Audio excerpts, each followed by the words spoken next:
Welcome to crunch the numbers. Zoho ബുക്സിൻ്റെ ഈ ഒരു സെഷനിൽ നമ്മൾ നോക്കുന്നത് റിപ്പോർട്ടിംഗ് ടാഗിൻ്റെ വർക്കിംഗ് ആണ്.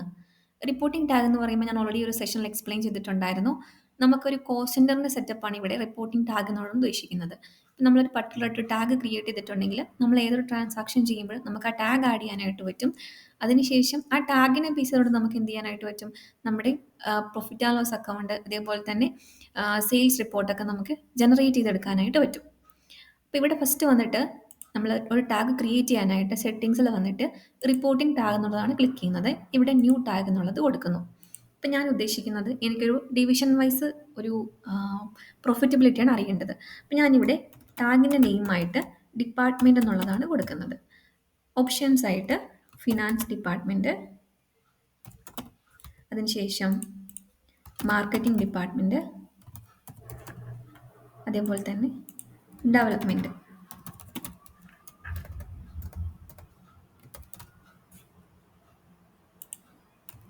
ഇത്രയും ഡിപ്പാർട്ട്മെൻറ്റ്സ് നമ്മളിവിടെ ക്രിയേറ്റ് ചെയ്തു. ഇനി അടുത്ത സ്റ്റെപ്പ് എന്ന് പറയുന്നത് നമ്മൾ ഓരോ ട്രാൻസാക്ഷൻ ചെയ്യുന്ന സമയത്തും ഈ ഡിപ്പാർട്ട്മെൻറ്റ്സ് നമുക്ക് ടാഗ് ചെയ്ത് കൊടുക്കാനായിട്ട് പറ്റും. അപ്പോൾ നമ്മൾ ഫസ്റ്റ് വന്നിട്ട് ഇപ്പോൾ ഒരു പർച്ചേസ് ബില്ല് ക്രിയേറ്റ് ചെയ്യാമെന്ന് വിചാരിക്കുക. ഒരു പർച്ചേസ് ബില്ല് ക്രിയേറ്റ് ചെയ്യുന്ന സമയത്ത് നമ്മൾ ആദ്യം വെൻഡറിനെ സെലക്ട് ചെയ്തു. ഇവിടെ നമ്മൾ ബിൽ നമ്പർ കൊടുക്കുന്നു, ഇതേപോലെ തന്നെ ബിൽ ഡേറ്റ് കൊടുക്കുന്നു.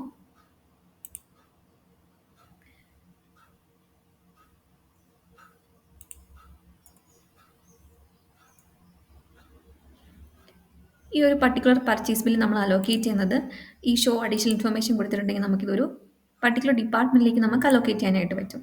അപ്പോൾ ഇവിടെ നമുക്ക് ഡിപ്പാർട്ട്മെൻറ്റിൽ കാണാം ഡെവലപ്മെൻറ്റ്, ഫിനാൻസ്, മാർക്കറ്റിംഗ്. അപ്പോൾ ഞാൻ ഈ കോസ്റ്റ് അലോക്കേറ്റ് ചെയ്യുന്നത് ഫിനാൻസ് ഡിപ്പാർട്ട്മെൻറ്റിലേക്കാണെങ്കിൽ ഫിനാൻസ് എന്ന് കൊടുത്തിട്ട് നമ്മൾ സേവ് ചെയ്യുന്നു. ഇവിടെ സേവ് ആസ് ഓപ്പൺ എന്നുള്ളത് കൊടുക്കുന്നു. അപ്പോൾ നമ്മൾ ഒരു ബില്ല് ഇവിടെ ക്രിയേറ്റ് ആയിട്ടുണ്ട്. അത് നമ്മൾ ഒരു ഡിപ്പാർട്ട്മെൻറ്റ് ടാഗ് ചെയ്തിട്ടുണ്ട്. ഇനി ഒരു എക്സ്പെൻസ് ടാഗ് ചെയ്യുന്നത് എക്സ്പെൻസിൽ വരിക. ഇവിടെ നമ്മൾ ന്യൂ എന്നുള്ളത് കൊടുക്കുക. ഇവിടെ നമ്മൾക്ക് എക്സ്പെൻസ് അക്കൗണ്ട് ഇപ്പോൾ അഡ്വർടൈസിങ് ആൻഡ് മാർക്കറ്റിംഗ് എന്നുള്ളത് കൊടുത്തിട്ട് ഒരു 6000 റുപ്പീസ് എമൗണ്ട് ആയി. നമ്മൾ പെറ്റി ക്യാഷ് വഴിയാണ് അത് പേ ചെയ്തത്. ഇവിടെ നമ്മൾ റിപ്പോർട്ടിംഗ് ടാഗ് ചെയ്യുന്നത് ഇവിടെയാണ്. അസോസിയേറ്റ് ടാഗ് എന്നുള്ളതിൽ ഡിപ്പാർട്ട്മെൻറ്റ് ഇവിടെ ഏത് ഡിപ്പാർട്ട്മെൻറ്റാണോ ആ ഡിപ്പാർട്ട്മെൻറ്റ് കൊടുത്ത് നമ്മൾ സേവ് ചെയ്യുന്നു. അതേപോലെ തന്നെയാണ് നമ്മളൊരു സെയിൽ ഇൻവോയ്സ് ക്രിയേറ്റ് ചെയ്യുന്ന സമയത്തും ഇൻവോയ്സിൽ വന്നിട്ട് നമ്മൾ ന്യൂ കൊടുക്കുന്നു. ഇവിടെ നമ്മൾ കസ്റ്റമറിനെ ചൂസ് ചെയ്യുന്നു. ദെൻ നമ്മൾ സെല് ചെയ്യുന്ന പ്രൊഡക്റ്റ് നമ്മൾ ചൂസ് ചെയ്യുന്നു. എമൗണ്ട് കൊടുത്തതിന് ശേഷം നമുക്കിവിടെ ബൾക്ക് ആക്ഷനിലും എന്ത് ചെയ്യാനായിട്ട് പറ്റും, ഇവിടെ അപ്ഡേറ്റ് റിപ്പോർട്ടിംഗ് ടാഗിൽ നമുക്ക് റിപ്പോർട്ടിംഗ് ടാഗ് നമുക്ക് സെലക്ട് ചെയ്ത് കൊടുത്ത് അപ്ഡേറ്റ് ചെയ്ത് കൊടുത്താൽ മതി. അതിനുശേഷം സേവ് ആസ് ഡ്രാഫ്റ്റ്,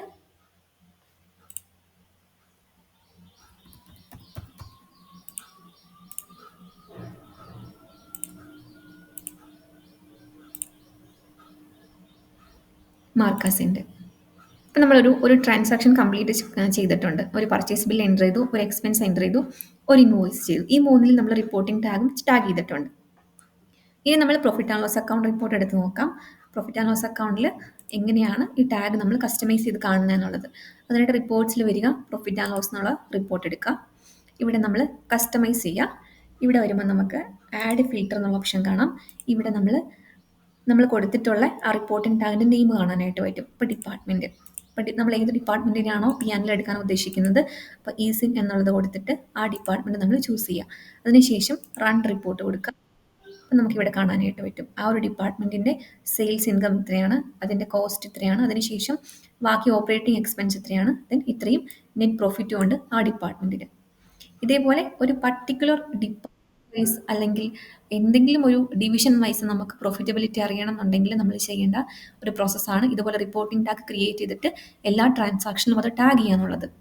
ഇത് കൂടാതെ നമുക്കൊരു നമ്മൾ ഓൾറെഡി ലൊക്കേഷൻസ് ക്രിയേറ്റ് ചെയ്തിട്ടുണ്ടെങ്കിൽ നമുക്ക് ലൊക്കേഷൻ വൈസ് എടുക്കാനായിട്ട് പറ്റും. ഇവിടെ ഡിപ്പാർട്ട്മെൻറ്റ് പോലെ തന്നെ നമുക്ക് ലൊക്കേഷനും കൊടുക്കാനായിട്ട് പറ്റും. ലൊക്കേഷൻ എന്ന് പറയുമ്പോൾ നമ്മുടെ ബ്രാഞ്ചീസ് എന്നുള്ളത് കൊടുത്തിട്ട് നമ്മുടെ ഏത് ബ്രാഞ്ചിൻ്റെ റിപ്പോർട്ടാണോ വേണ്ടത് ആ റിപ്പോർട്ട് നമുക്കിവിടെ കൊടുക്കാനായിട്ടും പറ്റും.